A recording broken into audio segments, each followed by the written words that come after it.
As a comedian, author, relationship coach, and widow of the very funny Patrice O'Neal, our next guest definitely knows how to speak fluent man, which is also the title of her new book. Oh, she talks man real good. Right? Yeah. Talk man. Talk man real good. Here to help us understand men and give the inside scoop on her new documentary is Bon Decarlo. Welcome to the show. Hi, thanks for having me. Bon Decarlo is the best name ever. Yes, my mother actually named me after Lily Munster. No. Yvonne Decarlo, yeah. Really? When she was pregnant, she said she watched the Munsters every day, and she told me I was lucky that I was not named Lily. I'll take Von Decarlo. Shout out, Mom. Right? Shout out, Mom. So since the beginning of time, women have been trying to understand men. Yes. And you are here to tell us that you figured it out. Well, How to speak I've to been them. trained, so to speak, Okay. in speaking a language. If you want to learn any language, French, any language you could think of, you have to be trained, right? You have to really get into the language, understand it. You may even visit France to get into the culture. Right. But no matter how fluent you become in French, you will always be just, you know, an American that can speak French. Yes, you're not a native speaker. Right. So I learned so much from Patrice, and he gave me so much that I have in me that I feel like I should share. And it's not that I think that I'm a man or I know man talks so well that I'm no longer a woman, but I feel like I'm better at communicating with men because I don't think that men are always wrong. Okay. And sometimes Speak it, as sister. women, we're like so emotional. We feel something and we're like, so it's right. Okay. So what's the #1 mistake that women are making when we're speaking to men?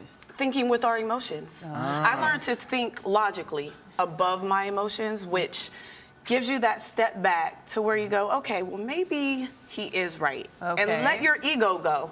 Oh. And So you that you can say that. And you actually have a chapter in your book called Logic versus Emotions.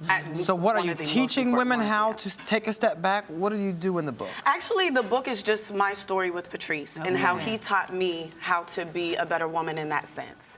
And, you know, it's not like I'm like, here's the blueprint and everyone follow this exactly. Okay. What you'll learn from the book is our story, and you'll be able to apply that to any relationship, whether it's a domestic relationship, male-female, or your kids, a work relationship. You just learn how to live in your own truth and how to accept someone else's truth without judging it, marginalizing it, or trying to change it.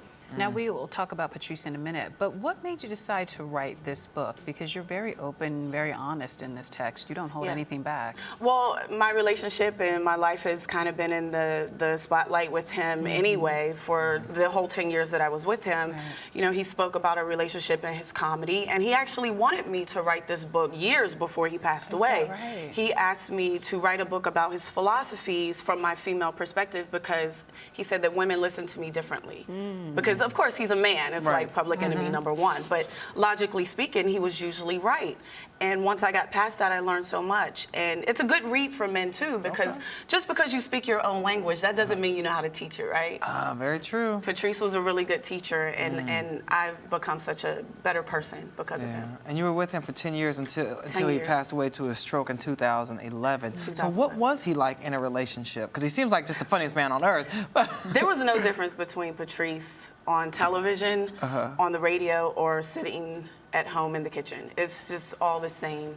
He wasn't like Knock Knock Who's There comic. He was just like, he had soliloquies, as he would say. He didn't have jokes. He just talked about his life. So it was very easy for him. There was no difference between him in the public and at home. But that's why I'm so comfortable being open, because it's already out there. Now, how did you two meet, and what did he say to convince you that he was the one to date and eventually settle down with? Well, that's interesting you put it that way, because we never actually dated. We morphed into a relationship. Morphed? Yes, I talk about it in the book of how we grew together. But when we first met, we met on the set of Spike Lee's 25th Hour. Wow. And and he said I had pretty girl syndrome. He was not interested in dating me, but he said, no man in your life has taught you anything. I'm gonna do something for you that no man has ever done, and that's be your friend. Because you're so pretty, everyone's trying to, you know, date you, get with you, whatever, and no one's really taught you man truth. So you ready?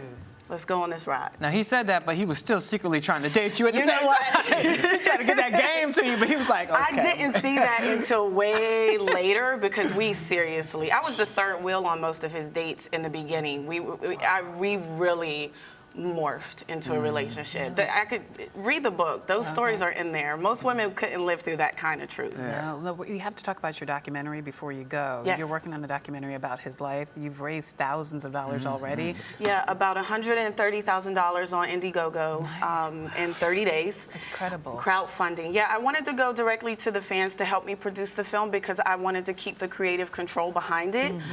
So I'm the final say in how the story is told, and that's how it should be because no one can tell the story as openly, as truthfully as I can. And it's called Better Than You, and we're going to start shooting this summer.